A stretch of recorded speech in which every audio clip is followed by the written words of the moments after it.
What's up, guys? Texas Tech update. DeAndre Smith, running back coach, stays on the staff, so you still have continuity there with the running game. And I think that the running game was at times really good this year. Then I'll tell you what else is going on as well. Stephen Hamby coming in, a Western Kentucky offensive line coach. I'm really excited about that hire. You continue the continuity with Zach Kittley there. And then you go out and get a guy who was coached Dallas high school football a very long time and was also at Kansas with Lance Leopold. And that is why I'm excited about Emmett Jones coming back to Texas Tech. I think that Emmett Jones will be able to recruit. Again, the fact that he was an old high school Texas coach, really good. And then, of course, what Lance was able to, impart on Emmett Jones as well, because Kansas's offense at times was really, really good. Against Coastal, they were good. They were in that game. Of course, against Oklahoma, they ran the ball, played very physical, good football, multiple quarterbacks with Jason Bean and Jalen Daniels, and then they beat Texas in an epic game. So Kansas is on the rise, and so, Emmett Jones got great experience there at Kansas. So I really like what I'm seeing from the offensive staff. The most interesting position that's still left is who's going to be coaching the tight ends at Texas Tech. There's two crazy names that are being thrown out there, but they have low probability. And again, I get this information from Football Scoop. So, but then I give my opinions on these hires.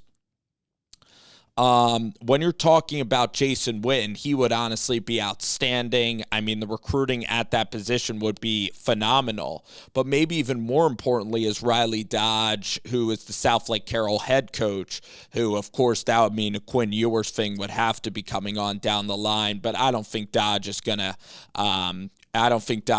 Go to Texas Tech in that kind of capacity, and then Witten too. A guy that is like maybe even the most exciting out of all of them, but not for the same reason, is Josh Cochran. He's a guy who was at Austin Peay who's really, really young as well. And when you're younger, you're kind of, hopefully when you're younger, you kind of can understand, maybe the 18 to 22-year-olds better.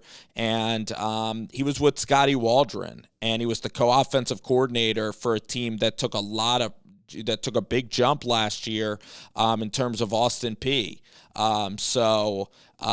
Again, and then Austin Peay, how Cochran would work with Zach Kittley.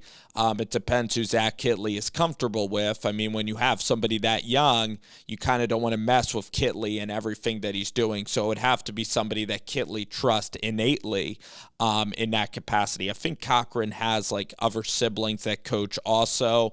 Of course, like Riley Dodge would be really interesting. And then you have Witten, who just seems like he's going to be a great coach who understands the game, one of the smartest NFL players, NFL Hall of Famer, obviously from the Dallas Cowboys. So those names are pretty spectacular to even think about. In terms of the defensive side of the ball, I think that that's still in the works. But offensively, you get Hamby, offensive line coach, and I really like the wide receiver coach, Emmett Jones. And I'm pumped about that hire. And then you still retain some familiarity, and this is a great opportunity too for Smith to be the running back coach at Texas Tech. So, the Quinn Ewers thing is bouncing around. Someone mentioned to me, you have Baron Morton.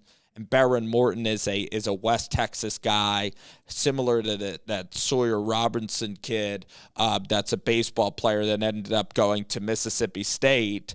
But Baron Morton is a four-star quarterback. I believe he might have been in the Elite 11. He's a really accurate passer. He is totally going to be the future of Zach Kittley. You look at Bailey Zappi and Morton, and they're really similar. And Morton is even more height than Bailey Zappi. I think Morton, I'm really excited to see what Baron Morton does in this offense for Texas Tech. So even if they don't get Quinn Ewers, and that's the thing, of course, about an aerial raid style as Ewers. He would be throwing the ball a lot. It would certainly be spectacular to have Quinn Ewers there. But Baron Morton could be just as efficient in this style offense for Texas Tech. So overall, really exciting times. It's Joey Mcguire. It's a fresh staff at Texas Tech. For the first time in really a long time, I think this is feeling a little like Sam Pittman. I guess you can say that Sam, of course, was able to hire Barry Odom, and then, of course, Kendall Briles. But at the same time, I'm feeling really good about this Texas Tech staff. And, of course, Kitley was my target as an OC. You then get Emmett Jones, who's a lifelong Texas high school coach, who Joey Mcguire again. I mean, taking his time. And now the tight ends coach is going to be really, really interesting. And you retain Smith. So some good continuity in the running back room as well. So I'm liking the staff so far, guys. And again, Barron Morton versus Quinn Ewers. We'll have to see what Tyler Show does as well. Is he going to be a fit in this quick time offense? Because he's more like a very mobile, improvisational passer. But I want there to be a real open competition this year at the quarterback spot.